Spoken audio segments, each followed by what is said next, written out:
마포구는 0.98% 뛰었습니다. 월간이 아니고 주간이에요. 왜 이렇게 민주당만 집권하면 부동산 가격이 폭등합니까? 영업이 시작되자 대출 상담을 받으려는 사람들의 발길이 이어집니다.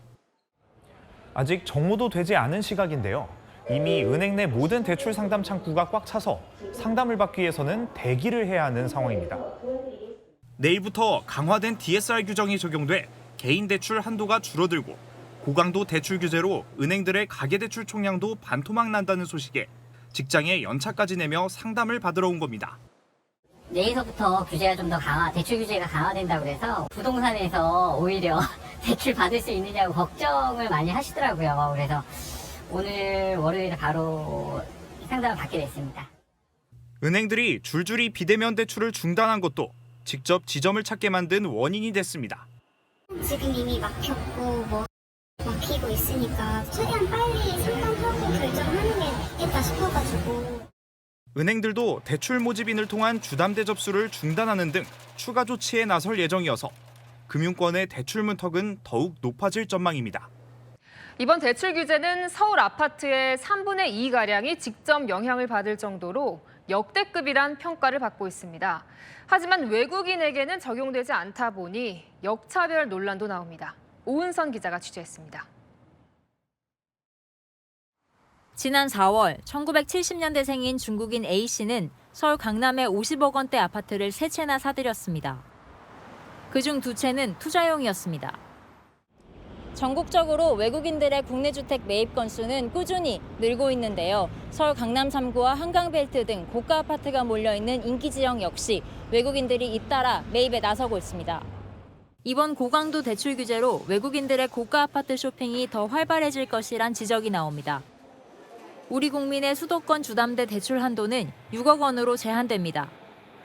반면 해외에서 대출받아 집을 산 외국인들은 규제가 적용되지 않습니다.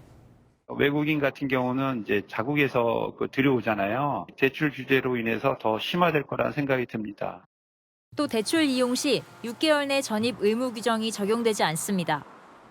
다주택자인지 확인도 어려워 주택을 추가로 구입할 때도 규제를 받지 않습니다. 주진우 국민의힘 의원은 SNS에 중국인은 대출 규제 없이 국내 부동산 막 사고 국민은 중국인이 투기한 집에 월세 살게 생겼다고 비판했습니다. 역차별 논란에 대해 금융당국은 국제 기준에 따른 것으로 우리가 개입할 문제가 아니라고 설명했습니다. 야당은 이번 대책이 결국 현금 부자에게만 날개를 달아줄 판이라며 비판했습니다. 시민단체들은 대출 규제만으론 충분치 않다며 세금으로 집값을 잡겠다는 신호를 시장에 보내라고 요구했습니다. 이서영 기자입니다.